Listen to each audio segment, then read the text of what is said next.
ئەمڕۆ لە شاری سلێمانی پێشەنگای نێودەوڵەتی سلێمانی لە پێشەنگای تاسوجە کراوەتەوە کە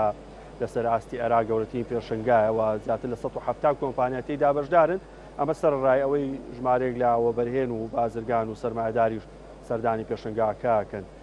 بڕیارە ماوەی 6 ڕۆژ بەردەوام بێت لە کاتژمێر 11 سەرلەبانی تا کاتژمێر 7 سەر لە ئێوارە پێشەنگاکە کراوەیە. بەشێکی زۆری و کۆمپانیانی کە لێرە کاڵاو شمەک و ئینتاجەکانی خۆ بەرهەمەکانی خۆیان خستۆتە ڕوو داشکانیان بۆ کاڵاو شمەکەکانیان کرد، هەروە لە نزیکەوە بە مشتریەکانیان ئەگەن واتوانن ڕوونکردنەوەی زیاتر لەبارەی کاڵاو پێداویستەکانیان بنەوە. بێگومان پێشەنگایەکی زۆر گەورەیە. ئەوەی کە من بینیم پێشەوەی دەست بەم بەرنامەیە بکەم زۆرترین کاڵای جیاوازکراوەتە ڕوو، هەر لە ئۆتۆمبیلەوە تا کەرەستەی بیناسازی تا بابەتی خۆراک و خواردەمەنی هەمووی خراوەتە ڕوو. هەموو کاڵاتیان دەتوانن ئاسایی سەردانی پێشەنگاکە بکەن و لێرە لە نزیکەوە بەرهەمەکان ببینن و خاوەنی کۆمپانیا و کارگەکانیش لێرە ببینن. جگەر لە کۆمپانیاکانە خۆیەکان کۆمپانیای نێودەوڵەتیش لێرە بەشدارە و هەروەها لە کاتی کردنەوە کەشە کۆنسۆڵی هندستان هەروە کۆنسۆڵی ئێران و ژمارەێک لە نوێنەرایەتی وڵاتانی دیکەش بەشدار بوون. ئەمە سەرڕای ئەوەی نوێنەرایەتی ژوورە بازرگانەکانیش لە هەولێر و لە کەرکووک و لە شوێنەکانی دیکەشەوە لەم پێشەنگایە بەشدارن. من بە دەرفەتم زانی نوێنەری ژووری بازرگانی پیشەسازی کەرکووک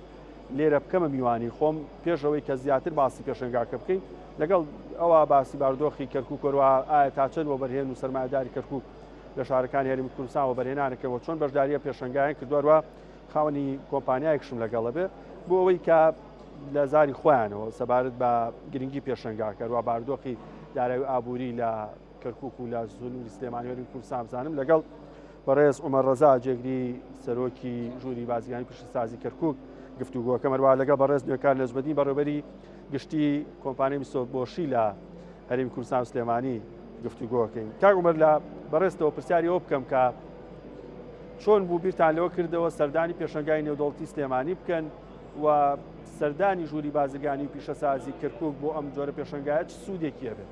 بەڵێ زۆر پێ خۆشحاڵم ئەمڕۆ میوانی کەناڵەکەتانین. ئێمە ئەمڕۆکەوە بە داوەتێکی ڕسمی لە هاتوونەتە ئەم پێشانگایە و بۆ یەکەم جاریشە ئێمە لە کەرکووک لە سلێمانی جەناحێکی تایبەتیمان هەیە بۆ لەم پێشانگای و لەم ماوەی 7 ڕۆژەدا ئێمەش بەرداوام لێرە دەبین و ئێمە نوێنەرایەتی ژوورە بازرگانەکانی کەرکووک دەکەین و نوێنەری 33,000 مشتریین لە کەرکووک هیوادارین ئەمەی کە هەموو جارێک ئێمە وەکو ژووری بازرگانی کەرکووک کە سەردانی هەر پێشەنگایەکمان کردبێتون یا چوینت وەر شوێنێک بە راپۆرتێکی ڕسمی دەیدێنە هەموو بازرگانەکانی کەرکووک بۆەوەی زیاتر چاوکراوت بن بۆ ئەو پێشەنگانەی کە لە هەرێمی کوردستان دەکرێتون یا لە دەرەوە وڵات دەکرێت. نزیکی کاتژمێرەکە پێشەنگاکە کراوەتە ئەوەی بینی بێتت ئاستی پێشەنگاکە چۆنە؟ بەڵێ بەڕاستیەکەی ئەوەی دڵخۆشکەرە و من هەموو پێشەنگەکانی پێشوو لە لێرە بەشداریم کردووە و سەردانیم کردووە ئەوەی زیاتر پێخۆشحاڵە ئەم جارە زۆری پێشەنگاکە و موادەکانیان کۆمپانیا ناوخۆیەکانە کە جێگای دەستخۆشیە و ئێمە وەکو ژووری بازرگانی کەرکووک و کەرکووک هەنێم و ئەشراتی ئابووری تێدایە بەڕاستی ئەمانەوێ بیخێنە پێش چاو و بەرهێنەرەکان بێت یا بازرگانەکان بێتن لە کەرکووک بێت. چونکە ئێمە دەزانین کەرکووک شارێکە یەکەم شارە لە دوای هەرێمی کوردستان کە سنووری بە هەرێمی کوردستانەوە بەستراوە ئەمە مؤشرێکی باشە و مەوداکەی زۆر کەمە بۆ کاری بازرگانی مؤشرێکی باشە. هەروە لە ڕووی ژمارەی دانیشتوانەوە ئەمە دەزانین کەرکووک لە ڕووی ژمارەی دانیشتوانەوە هەمومان دەزانی بەڕاستیەکەی چوارەم شاری ژماری دانیشتوانە ئێستا لە عراقدا ئەمەش مؤشرێکی باشە چونکە ئێمە دەزانین عراق ئێستاکانە لە 12 وەبەرهێنانی ناوخۆیە و هەموو موادەکان ئیستیلاکی کە هەموو بازرگانی کاری ڕۆڵێکی گەورەی هەیە لە کردداری بازرگانی لە نێوان شارەکاندا. هیوادارین ئەم حەوت ڕۆژەی ئێمەکە لە شارە لێرە ئەمێنینەوە وەک ژووری بازرگانی کەرکووک چاوساقێک بین بۆ هەموو بازرگانەکانی. باسەوەکی کەرکووک نزیکیەکی هەیە ئێوە شاتون لە پێشەنگایە بەشدارن. حزوری سەرمایەدار وەبەرهێن بازرگانی کەرکووکی لە ناو پرۆژەکانی وەبەرهێنان بەڵێندەرایەتی لە سنووری هەرێمی کوردستان بەتایبەت سلێمانی لە چه ئاستێکایە دەرفەت هەبووە بڕووبکەنە ئێرە؟ بەڵێ لای هەموو ڕوون و ئاشکرایە بەڕاستەکەین ئەگەر مقارنێ بکەین لە یاساکانی وەبەرهێنان لە هەرێم و لەگەڵ عێراقدا یاساکانی هەرێم زۆر تەسیلاتی زیاترە لەبەر ئەوە سەرمایەدارەکانی کەرکووک و عراقیش من چاوەڕوان دەکەم زۆربیان بێنە هەرێمی کوردستان لەبەرەوە تەسیلاتانی لێرە هەیە لە ڕووی تەسیلاتەوە بۆ وەبەرهێنان زیاترە لە کەرکووک و لە هەموو شارەکانی تر. بە دەرفەت ێزان باردۆخی وەبەرهێنان و بازرگانی و کاروباری سەرمایه‌داری لە کەرکووک لە چ ئاستێکە ئێستا؟ بەڕاستی ئێمە ئەگەر بینە سەر مێژوو شاری کەرکووک لە ماوەی 95 ساڵی اکتشافکردنی نەوت لەو شارەیە و 85 ساڵە بەڕاستی کە نەوت لەو شارەدا دەفرۆشتێت مقارنتەن بۆ بە ئاستی ئێستای کەرکووک بەداخەوە شارێکی یەکێکە لە شارەکانی دواکەوتووە لە هەموو بوارەکاندا بە تایبەتی لە بازرگانی لە وەربەرهێنان لە هەموو بابەتەکان هۆکارەکەیشی سەرمایه‌داری کەرکووکی نییە بەڕاستیەکەی هۆکارەکەی دەگەڕێت چی یانیەوە سەرمایه‌داری لێیان لە هەرێمی کوردستان بەرهێنەکان بۆ لە شارەکەی خۆیان ناوە بەڵێ هۆکارەکان بەڕاستیەکەی ڕۆتیناتێکی زۆر لە دەوایری کەرکووکدا هەیە سیستەیەکی زۆر هەیە لە جێبەجێکردنی کاتێک کە تەقدیمی وەبەرهێنان دەکەی لە کەرکووک و لە بیرتانیش نەچێ بەڕاستی چاری کەرکووک تا ئێستاکانە ئەو ئیسیقراری بەخۆیەوە نەبینیوە بەڕاستیەکەی خۆمان دەزانین وەبەرهێنەر یا سەرمایه‌دار ڕوو لە شوێنێک دەکات زیاتر ئەمانی تێدابێت. لەو دەرفەتە ڕازین کە لە هەرێمی کوردستان سلێمانی هەیە بۆ سەرمایه‌دار و بازرگانی کەرکووکی کە لێرە کار بکە؟ بەڵێ بەڕاستی لەدا ناشانەوە تۆ ئێمە ئەگەر بێت مقارنەی بکەین شارەکانی عراق لە دوای 91ەوە هەرێمی کوردستان ینی ئابوورێکی ڕووخا و لە هەموو باوەردەکان دواکەوتوو بوو بەڵام ئێستا هەرێمی کوردستان دەبینین لە هەرچە شارەکە ئاستێکی زۆر بەرزی هەیە هیوادارین بەرەو پێشتر بچن و هەروە داواکانی لێرە لەو خاوەن کۆمپانیانەی ئێستا ئەمڕۆ لە بەشداریان کردووە بەڕاستی ئێمە بینە چاوساغیان و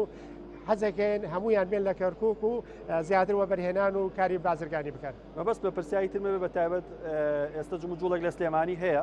بۆی بارودۆخی وەبەرهێنان باشتر بکرێت تا چەند دەرفەتە بێ بۆ ئێوە توانن لەو مەجاالیا لە سلێمانی دەستان هەبێ بەڵام چمە لای کاک نوێکار کاک ئەوەکو کۆمپانیای میسۆبۆشی لێرە بەشدارن ئایتمەکان تا خستۆتە ڕوو ئۆتۆمبیلەکانتان لێرە من بەشێکی بینی یارچەند دەرفەت نەبوو زۆر لە نزیکەوە زیاتر گفتوگۆ بکەیت چی وای لێکردن بەشداری پێشنگای نێودوڵەتی سلێمانی لێ بکەن ینی مەبەستان چییە لەوەی بەشداری؟ طبعا وەکو میسۆبیشی بۆ یەکەم جارە بە شێوەیەکی ڕسمیەتە هەرێمی کوردستان پێشتر هەر میسۆبیشیەکە بۆ پەیوەندی بە کۆمپانیای میسۆبیشی مۆتۆرزەوە نەبووە ئێمە فەرعی ڕئیسیمان لە هەولێر کردەوە لە کوردستان پێش فترەیەک بەس بۆچی تەرجیع بووین بینە سلێمانی چکە لەو فترەی کە لە هەولێرین زۆر لە حەزەمان کردو خەڵکێکی زۆر لە سلێمانی و دێتە هەولێر سیارە ئەکرێت واتە بەشداریتان لێرە هێشتا لقتان لێرە نیە بەڵامەتانی لەمەوە بەڵێ ئەوەی کە بینین با بڵین سلێمانی بازارێکی گەورەیە ئەو زەبوونەی کە لە سلێمانیەوە دێدا ئێمە تێگەیشتنی زەبوونەکان بۆ سیارەکان زۆری فەرقەکە زەبوونی هەر ناوچەیەکی کە هەنێ پرسیار ئەەکەن بۆ نمونە با بڵین لەسەر ئەو منتوجانی کە هەمانە زیاتر پرسیاری با بڵین جۆرێتی ئەەکەن ئەوە زۆر مساعدی ئێمە بۆ ساختکردنەوەی بەرهەمەکانمان بۆ فرۆشتنی بەرهەمەکانمان چکە بەرهەمەی کە ئێمە هێنامانە زۆر تاکیدمان کردو لەسەر کواڵیتی تاکیدمان کردو لەسەر ئەوەی کە نەوعێتی باش بێت بگونجێ لەگەڵ کەشوهاوا لەگەڵ ڕێگەوبان لەگەڵ ئەو بارودۆخی کە هەیە لێرە زۆر باش کار ئەگەر لێرە ئایتمەکان تا خستۆتە ڕوو تا چەند مشتریەکان توان سوودمەند من لەو بوزەی ئێوە کردوتانێتەوە لێرە ئەتوانێت چ خزمەتگوزارێک پێشکەش بۆ کەسانە بکە کە سەردانتانەکە لێرە وەکو هاندانێک بۆ ئەوانی کە سەردانمانەکەن ویان سیارێک لێرە ئەکرن لە بەرهەمەکانمان ئێمە بۆ یەک ساڵ خزمەتگوزاری بە خۆڕایی پێشکەشەکەین بۆیان وەکو دیاری تایبەتە بەم پێشنگای تایبەتە بەم پێشانگایە یانی هەر کەسێک لە پێشنگای ئەقدی کڕینی ئۆتۆمبیلێکتان لەگەڵ بکە یەک ساڵ خزمەتگوزاری خزمەتگوزاری باڵێن ڕۆن و فیلتەر و ئەو شتانی کە ئیستهلاکین لە سیارەکە ئێمە ئەو یەکین باڵی بۆ زەبوون خۆڕایی بۆی داوی بەستەنا لە کاتێک لە شەڕ ڕۆژە لە پێشنگای لێتان جگە لەوە خزمەتگوزاری چیتر پێشکەشکەن بە مشتریەکانتان ئێمە کۆمەڵ بۆ مشتریەتوان لە نزیکە ئۆتۆمبیلەکانتان ببینێ تایبەتمەندیەکانی بزانێ کوالیتێکی بزانێ دڵنیا بێت چەند جۆرێکی ئۆتۆمبیلمان لێرە پیشانداوە پێشتر لە هەرێمی کوردستانە بوونی نەبووە ئەو کڕیارانی کە دێن یان ئەو کەسانی کە سەردانیان پێشانگایەکەن بۆ یەکەم جارە ئەو ئۆتۆمبیلانە لە کوردستان ئەبینن با بڵین لە بابەتی بەڵێ مۆدلی نوێی میسۆبیشیە پێشتر بە هیچ زۆرە نهاتۆ لە عێراق و کوردستان ئێمە بۆ ئەوڵ جارکە هێناومانە لێرە پێشکەشمان کردو لەم پێشانگایە پیشانیەدی زۆر باش کار سەبارەت بە کڕیارەکانتان ئاستی کڕین لای ئێوە لە چ ئاستێکە ڕازین لەو ژمارە کڕیارێک کە سەردانتانەکە وەکو پێشانگای ئێستا کە هەمانە خۆمان ئەوەی کە فرۆشتنی تیاکرێت زیاتر ئەو کڕێرانە با بڵین دێنە پێشانگاکەمان کە ڕوو لە میسۆبیشی ئەەکەن ئەوان پێشتر ئەزان میسۆبیشی چییە بەڵام لە دوای کواڵیتین لە دوای ئەوەن کە ئایا ئەم سیارەکە ئیکرن چ گەرنتیکی لەگەڵایە دوای کێ خاوەنی ئەم سیارێ ئەگەر شتێک ڕوویە لە سیارەکە خەلەلێکیە بوو بۆیە ڕوومانتیەکەن بەڵێ زۆر بەدڵنیاییەوە ئەو سیارانی کە هەمانە ئێمە لە هەموو ئاستەکان تەبعاً با بڵین پێشکەشانەکەین لە ئاستی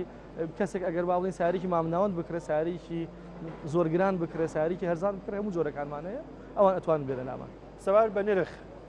نرخەکانتان لەگەڵ باردۆخی هاوڵاتیانی هەرێمی کوردستان ئەو تایبەتمەندیانی لە ئۆتۆمبیلا هەیە ئەگونجە ینی بیرتان لەوە کرێتەوە ئاگاداری نرخن چۆن ئەگونجێت بە هاتنە بازارمان ملاحەزەی ئەومان کرد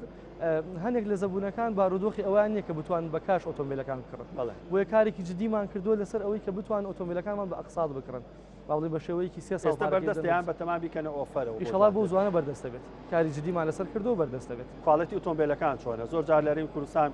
کڕیا کێشەی لەگە کوالەتی هەیە زۆریشە بیستین ئەو کاڵانی دێت هەرێمی کوردستان کوالەتیان باش نیە پشکنی ناکرێت ئەمێ پرسیارەکەش وا لێ بکەین بوونی وەکیلی ڕاستەوخۆ لە شەریکەکان تا چەند گرنگە بۆی کڕیار دڵنیا بێت لەوەی کە کوالەتی ئەو کاڵایە باشترە لەوەی کا وەکیل نەبێت چ جیاوازێکی دروستەکە ئەو طبعا شتێکی حەزەکەم ئاماژەی پێ بم لێرەوە ئەویش ئەوەیە کە کوردستان تایبەتمەندێکی تایبەتی وەکو خۆی وەکو سروشت دەرەجە حرارەتیا لە ناقص سی هەتا وەکو زائید 40-50 ئەڕوات زەحمەتە تەحملکردنی ئەو دەرەجە حرارەتە ئەو فەرقە بۆیە ئەوەی کە بریکارە لێرە بۆ هەموو براندەکان بە ئێمەشەوە بە تەواوەتی دراسەیەکی تەواوی ئەو کەشوهەوا و جۆری بانزین و جۆری بەکارهێنانی ئۆتۆمبیلەکان کراوە ئەو ئۆتۆمبیلانی کەیە بۆ ئێرە بۆ کوردستان و بۆ عێراق جیاوازە لە ئۆتۆمبیلی هەر وڵاتێکیکە بۆیە بوونی بریکار مهمە یعنی ئەو ئۆتۆمبیلانی کێسە لێرە لە پێشەنگا وە لە پێشەنگای خۆشتان بە تایبەتمەندی کوردستان دروستکراوە داین لە کۆمپانیاوە ڕێک بۆ کوردستان زۆر باش کار کارگەڕێمە وڵات پرسیاری ترمە بەڵام چمە لای کاگومەر باسیەوە بکەین ئێستا لە سلانی دەرفەتێک ڕەخساوە جوڵێک لەلایەن حکوومەتەوە هەیە بۆ ئەوەی سەرنجی وەبەرهێنەران ڕابکێشێت چۆ بەرێنی ناوخۆیی بێ یا ناوخۆی عێراق بە یاخود دەرەوە بێ وەی کە پێوەتێ ئستثماری خارجی ئێوەکو سەرمایەدارانی کەرکووک بازرگانانی کەرکووک ئەتوان سوود لەو دەرفەتە وەربگرن یان هیچ ڕێگریەک هەیە کە ئێستا ئاماژەی پێ بکەین بۆ لایەنی پەیوەندیدا گرنگی پێبە بەڵێ ئێمە ژووری بازرگانی کەرکووک ئەڵێن مێژوویەکی کۆنی هەیە لە ساڵی 1950ەوە ژووری بازرگانی کەرکووک جابەتەوە یەکێکە لە ژوورە بازرگانیە کۆنەکانی هەرێ عراق کە ئەو کاتە چوار ژووری بازرگانی هەبووی یەکیان عراق بووە لە دوای ئەوەی کەەوە یعنی کەرکووک بۆ دەر نەبووە شوێنێکی ڕێڕەوی بازرگانی گەورە بووە چونکە ئەگە سەری مێژووی شاری کەرکووک بکەن ئێمە لە کەرکووکە زیاتر لە 30 خان هەبووە کە جێی مۆڵی ئێستا دەگرێتەوە بەڕاستی ئێمە لە دوای ڕژێمی کە پێش و محاربەیەکی گەورەی خەڵی شاری کەرکووک کراوە کەرکووی ئێستاکانە بەڕاستیەکەی هیچ ینی ئێستا لە چای مێژووی جارانەوە کەرکووک یەکێکە لە شارە دواکەوتۆکان بەڵام ئێمە وەکاری ئەو پاشەخشە چییە لە باردۆخی کەرکووک ڕوویاوە کەرکووک لەدا ناشانەوە بەڕاستیەکەی جێی ململانەیەکی سیاسی حکوومەتی عراق بووە بە درێژایی مێژوو تەمان ئەمەش هەمومان دەزانین بەڕاستیەکەی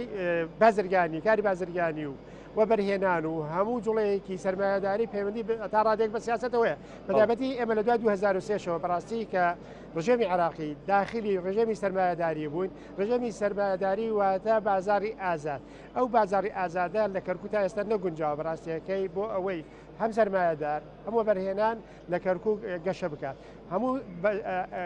ئەگەڕێتیشەوە سەبەبەکەی ئەگەڕێتەوە بەڕاستی بۆ حکوومەتی هەندی حکوومەت دروست نابێت یا سەرەکەی لە پەرلەمان تەشریعی قانونی وانە کراوە تەسیلات بدا بە هەموو محافەزاتیانی عراق بۆ ئەوەی کاری وەبەرهێنان و جوڵەی بازرگانی زیاد بکرێت لە کەرکووک سەبار بەو دەرفەتەی سلێمانی ئەتانوێت لە سلێمانی زیاتر ڕۆڵتان هەبێ بەڵێ ئێمە بەڕاستیەکەی ژووری بازرگانی کەرکووک ئێستا ئەندامین لە ژوورە بازرگانیەکانی هەرێم و بۆ زۆربەی بەڕاستیەکەی ئیجتماعەکانی ژوورە بازرگانیەکانی هەرێم ئامادە دەبین لە هەموو دانیشتەکانمانە لە هەموو سەردانەکانمانە بۆ دەرەوە یا بۆ ناوخۆ لە پێشنگان هەوڵی ئەوە دێن بەڕاستی ئێمە وەکو ژووری بازرگانی کەرکووک چاوساخی هەر سەرمایه‌دارە بین هەر بازرگانێک بین ژوورە بازرگانیەکەمان بەناوی خۆیەتی لە خزمەتی هەموو وەبەرهێنەرێک و سەرمایه‌دارێک و بازرگانێکا بین بە مەرجێک بێت خزمەتی هاوڵاتیانی شاری کەرکووک بکات. ڕاستکای دکتۆر مەر باسی نەوتمان کرد لە کەرکووک 90 ساڵە پرۆسەی نەوت هەیە هیچ پرۆژێکی پترۆکیمیایی لە کەرکووک بوونی هەیە بەداخەوە لە یانگرنگی بە نەوتی خاو سەرچاوی سروشتی داوە لە کەرکووک بڵێ خۆتان زانی ئێمە شاری کەرکووک یەکێکە لە شارەکانی کەرکووک کە لە ساڵی 1920 اکتشافی نەوتی تیاکراو واتە 95 ساڵ اکتشافی نەوت لە شارەکەی کراوە 85 ساڵە بە فعلی نەوت هەناردەی دەرەوە دەکرێت تەنانەت مەسفایەکیشی لێ نییە لە کەرکووک کە بەسیتترین و بەرهێنانە لە مەجای نەوتدا تا ئێستاکانە مەسفایەکی بچووک لەسەر ئاسیاچینسم تەنها 10,000 بەرمیل ئەتوانێت تەصفیە بکاتن. هەمان دەزانین یعنی نەوت ئەمڕۆکە یەکێکە لە سنەعاتە هەرە پێشکەوتوەکان کە لە ڕێگەی پەترۆکیمیاییەوە نزیکەی 600 جۆر ئەتوانین سنەعاتی پەترۆکیمیایی کرێت لە مەجای نەوتدا. شاری کەرکووک تا ئێستاکانە تەنانەت یعنی معملێکی بچووکیش نییە لەسەر ئاستی پەترۆکیمیایی نەوتی. زۆر باش کاکوەر ئەچمە لای کاک نوێکار جگە لەو ئۆفەرەی کە بۆ 1 ساڵ هەنی خزمەتگوزاری بۆ کڕیارانتان دابینەکەن چ خزمەتگوزارێکی تر سەرنجڕاکێشە بۆی کڕیاران یاخود ئەوانەی ئاروزمەندی لایەنگری مستۆبۆشی لێرە سەردانتان بکەن ئەتوانن پێشکەشیان بکەن. ئێمە لە هەر ئۆتۆمبیلێک کاتێکە لە ئێمە ئەکڕێت وەکو بریکاری فەرمی 3 ساڵ یان 6,000 کیلۆمەتر ئێمە زمانی ئەو سیارە ئەکەن گەرنتی ئەو سیارەی ئەدەین. ئایا ئەگەر ئەو سیارەیە پاش 2 ساڵی کە خەلەلێکی مەسنەعی تێدا دەرچوو ئەو سیارە با بڵێن کێشەی کە ئەساسن لە مەسنەع ئەو کێشەی هەبێت ئێمە بە خۆڕایی بۆ زەبوونی چاکەین کە کڕیوێتی ئەو سیارەی لە ئێمە. بڕایشتاناوە لەق لە سلێمانیش بکەنەوە بەڵکانە بۆ سلێمانی بە گونجاوەزانن بۆی لەقێکی میسۆبۆشی لێرە هەبێت. کڕیارێکی زۆری سلێمانی ڕوەکات هەموو بەشەکانی تری میسۆبیشی بۆ کڕینی سیارە و ئەگەر خۆمان لێرە هەبین باشترێ بێت و نزیکتر بێت و کار ئاسانترە بێت بۆ زەبوونەکە. باش سپاس بۆ نوێکار نەجمەدین بەڕێوەبەری گشتی میسۆبۆشی لە هەرێمی کوردستان هەروەها دکتۆر عومەر ڕەزا جێگری سەرۆکی ژووری بازرگانی پیشەسازی کەرکووکە لەگەڵمانە سپاس بۆ زانیاریەکانتان. بەڵێ پێشنگای نێودەوڵەتی سلێمانی بۆ ماوەی 6 ڕۆژ بەردەوامە بێ لە ئەمڕۆوە کە 11 تشرین یەکەمە تا 16 تشرین یەکەم واتە تا ڕۆژی یەکشەمە کراوە بێت لە کاتژمێر 11 بەیانی تا کاتژمێر 7 ئێوارە و زیاتر لە 170 کۆمپانیا بەشدارن بەشێکی زۆری کۆمپانیەکان ئایتمەکانی خستۆتە ڕوو داشکانیشیان بۆ کرۆ بۆی هاوڵاتی یاسایەتوان سەردانکە دەرفەتێکی باشە ئەتەوی یەکەی نیشتەجێبوون بکڕی یاخود ئۆتۆمبیل یاخود پێداویستی خواردن و هەندێک بابەتی دیکە داشکان کراوە دەرفەتێکی باشە سەردانی لێرە بکەن ئەتوان بە نرخێکی کەمتر بە کوالیتیکی باشتر لە نزیکەوە بەرهەمەکان بکڕن. ئەگەڕێمە ئۆستۆدیۆ بۆ لای ترێ بۆی درێژە بە گەشتی هەواڵەکان بن.